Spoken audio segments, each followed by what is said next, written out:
السلام علیکم ورحمۃ اللہ وبرکاتہ۔ میرے اس اسلامک چینل کے ناظرین آپ سب کو خوش آمدید و مرحبا کہتا ہوں۔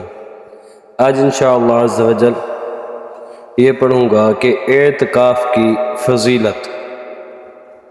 اللہ رب العالمین نے قرآن مجید کے اندر ارشاد فرمایا، بسم اللہ الرحمن الرحیم، وعهدنا إلى إبراهيم وإسماعيل أن طهرا بيتي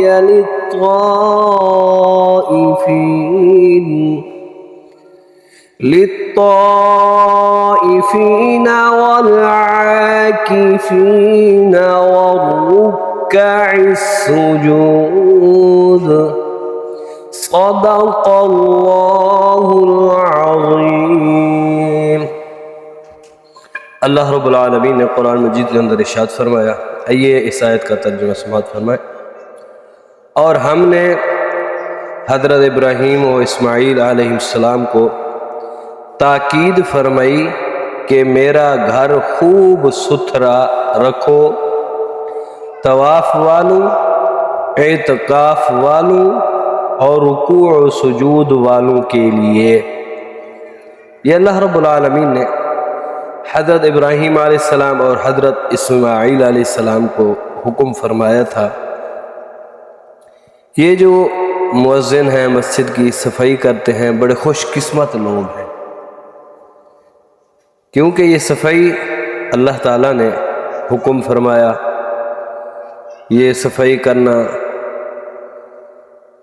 مسجد کی، خانہ کعبہ شریف کی، مسجد نبوی کی، جتنے بھی اللہ تعالیٰ کے گھر ہیں، لیکن جو مرتبہ مقام اللہ تعالیٰ نے کعبہ شریف کو دیا ہے اور مسجد نبوی شریف کو دیا ہے اور مسجد اقصیٰ کو دیا ہے، وہ کسی اور کو نہیں عطا فرمایا، لیکن اللہ تعالیٰ کے گھر ہونے کی وجہ سے اللہ تعالیٰ نے ان کو بھی مرتبہ مقام عطا فرمایا ہے۔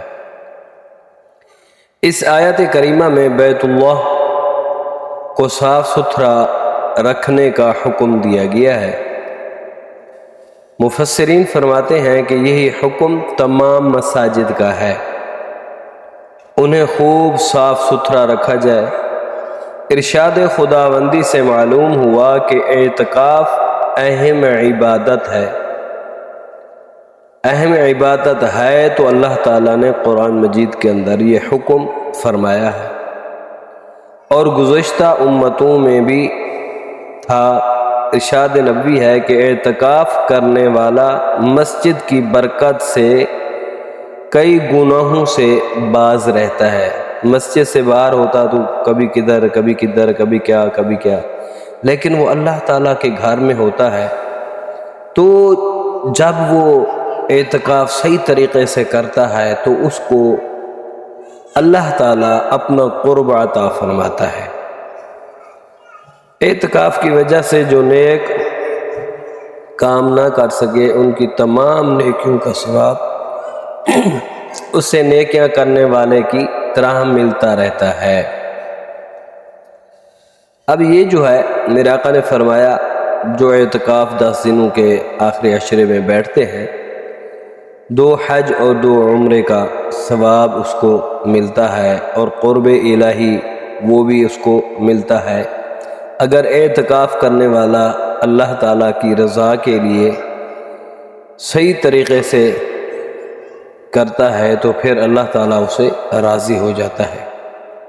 یہ حدیث سنن ابن ماجہ کے اندر موجود ہے، کتاب الصیام کے اندر، باب فی ثواب الاعتکاف، اس کا جو نمبر ہے 1781۔ تو ہمیں چاہیے کہ ہم بھی مسجد میں اعتکاف کریں، اور ہمیں بھی اللہ تعالیٰ کا قرب نصیب ہو۔ اعتکاف کی برکت سے اللہ تعالیٰ ہمارے صغیرہ اور کبیرہ گناہوں کو معاف فرمائے۔ یہ ویڈیو اچھی لگے ضرور